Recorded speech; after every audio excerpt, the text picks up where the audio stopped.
All right, let's dive into something fascinating. We're going to talk about hacking your brain.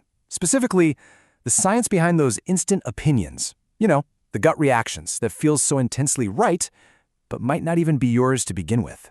So, has this ever happened to you? You're scrolling, you see a headline about something complicated, I don't know, a new city policies, some international crisis, and bam, instantly, you've got this really strong, emotionally charged opinion. You're fired up, you're ready to jump into the comments, you're ready to argue. But if someone asked you to, actually explain the nitty-gritty details, could you? Yeah, that feeling, that's exactly what we're digging into. Well, there's a name for that instant opinion. It's called the automatic answer. And here's the kicker. It's not really a reasoned opinion at all. Think of it more like a prescripted reflex. It's a huge red flag that your thinking might have been hijacked, a state that researchers call cognitive capture. So how in the world does this happen? Okay, first things first. To understand the hack, you gotta understand the hardware it's exploiting. And that hardware? It's our own brain. Turns out, we've all got these built-in vulnerabilities, these little backdoors that make us super susceptible to this kind of thing. See, your brain is, for lack of a better word, lazy. But for a good reason. It's an absolute energy hog. Get this. It's only about 2% of your body weight, but it burns through a crazy 20% of your daily calories. So, to save on fuel, it evolved to be what's called a cognitive miser. It's always looking for shortcuts, for the easiest path. Thinking hard is just energetically expensive. The way to think about this is that our brain has two different operating modes, an idea from the brilliant Daniel Kahneman.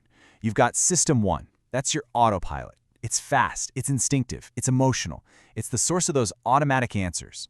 Then you've got System 2. That's the conscious pilot. It's slow, it's logical, and it takes real serious effort to fire up. That's where your genuine, thought-out opinions come from. And here is the crucial bit, the real weakness in the system. Our logical System 2? It's a lazy controller. It is more than happy to just go along with whatever gut feeling System 1 spits out, without really checking the work. This is the vulnerability. We feel like we're making a conscious choice, but most of the time, we're just rubber stamping the first thought that pops into our head.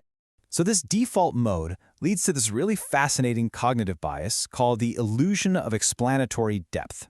Basically, our brains mistake familiarity for actual understanding. Just because you've seen a bunch of headlines about something, your brain tricks you into thinking you actually get it, that you understand how it all works. You're not alone. We all do this. There's a classic experiment that shows this perfectly. It's about a zipper. Yeah, a zipper. Psychologists would ask people, hey, on a scale of 1 to 10, how well do you understand how a zipper works? And most people were like, a 10, obviously. But then came the next part. Okay, great. Now explain it, step by step. And poof, their confidence just evaporates. That's exactly what's happening when we form an opinion on a complex policy. We think we get it until someone asks us to explain it. Okay, so we've established this biological glitch in our thinking. Now let's look at how it gets weaponized. Because this isn't just a quirky feature of our brains. Oh no. It's a vulnerability that gets exploited through one of the most powerful human drives there is, our deep, primal need to belong to a tribe. This is a big idea called tribal epistemology, and it makes a lot of sense when you think about it from an evolutionary perspective. For our ancestors, being wrong about where the best berries were, not great, but probably not fatal. But getting kicked out of your tribe, that was a death sentence. So our brains evolved to prioritize fitting in over being factually correct. The subconscious question isn't, is this true? It's, will believing this keep me in the group? So think about that automatic answer again. It's not really a political opinion. It's a social signal. It's like a password. You say the right thing, you use the right buzzwords, and you're proving your loyalty to your tribe. You're saying, hey, I'm one of you. I belong here. It's so much more about social survival than it is about actual conviction. And then modern technology comes along and just pours gasoline all over this ancient tribal wiring. A huge part of the internet runs on what's called the outrage economy. The business model is simple. Keep you on the platform. And what's the best way to do that? Provoke strong, high arousal emotions. Anger, fear, moral outrage. That's what gets the clicks. And it doesn't take long to have an effect. Just 14 minutes. That's it. Studies have shown that just 14 minutes of doom scrolling through negative, enraging content is enough to spike your anxiety levels. When that happens, your body goes into a low-grade fight-or-flight mode and your rational, logical System 2, it basically just shuts down. Which leads to a really crucial point. We talk a lot about filter bubbles, right? But we usually think of them as bubbles of information. The real truth is, algorithms are creating filter bubbles of emotion. They're designed to keep you in a constant state of emotional arousal. They figure out what makes you angry, and they feed you an endless supply of it. Why? Because your outrage is their profit. And that emotional state, it's the perfect environment for these automatic answers to thrive. Okay, let's recap. We've got a biological vulnerability, this lazy tribal brain of ours. We've got a technological amplifier, the outrage economy. So what's the next logical, terrifying step? Well, it's already happening. State actors have started to weaponize this whole system.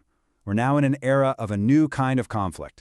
And it's called cognitive warfare. Now, this is different from the propaganda of the past. The goal here isn't necessarily to convince you that one specific lie is true. The real goal is much more sinister. It's to degrade your very ability to think rationally. The strategy is to constantly hammer your automatic emotional system 1 with fear and anger, so your logical system 2 never even gets a chance to turn on. The end game? Chaos, confusion, and a fractured society. Let's look at a real-world example, the 15-minute city. On paper, it's a pretty straightforward urban planning concept. The idea is just to have all your essential services, groceries, parks, doctors, within a 15-minute walk or bike ride. Sounds nice, right? But watch how it was twisted in the cognitive war narrative. Accessibility was reframed as confinement. Reducing car dependency became they're banning your car. The whole thing was twisted into this scary narrative about climate lockdowns to trigger that automatic, fearful System 1 response. They're trying to control it. And you know what's wild? These tactics often aren't even new. They're just old playbooks, dusted off, and recycled for a new generation. Take the biolabs narrative that popped up in 2022. It was basically a carbon copy of a Soviet disinformation campaign from the 1980s, which was itself just an update of an accusation from the 1950s. They just keep using it because, well, the fear of something scary like bioweapons is an incredibly reliable way to trigger our emotional automatic brain. So, yeah, that all sounds pretty grim, I know. But it is not hopeless. Far from it. This last part is all about what we can actually do about it. Because just as our minds can be hacked, they can also be defended. We can literally build up our own mental defense system. I want you to think of it like a cognitive immune system. Just like your body learns to fight off viruses, your mind can learn to identify and reject infectious misinformation. It's a real practical skill set that any of us can learn, and it's how we start to take back control of our own thoughts. Okay, so how do we do it? Here's a super practical tool. It's called the SIFT method, and it's just 4 simple steps. First, and this is the most important one, when you feel that surge of emotion, that anger or fear, just stop. Don't share, don't comment, just pause. That's you catching your System 1 red-handed. Then investigate the source. Find better or different coverage on the topic. And trace the claims, the quotes, the images back to their original source. See what this does? It forces you to slow down and engage your logical system too. And here's maybe the single biggest habit change you can make, and it's what professional fact-checkers do. Most of us read vertically. We land on a website and we scroll up and down, trying to figure out if it's legit by looking at its About Us page or how professional it looks. That's a trap.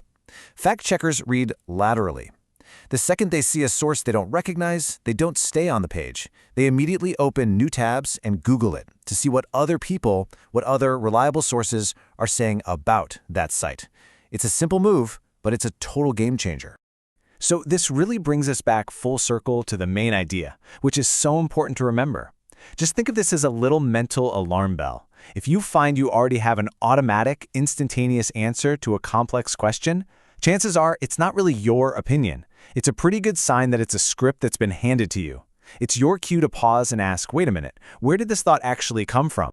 So ultimately, this whole thing really boils down to a choice. Every single time you're online and you feel that instant opinion starting to form, you're at a fork in the road. You have a decision to make. Are you going to be an unquestioning amplifier for that feeling, or are you going to be its investigator?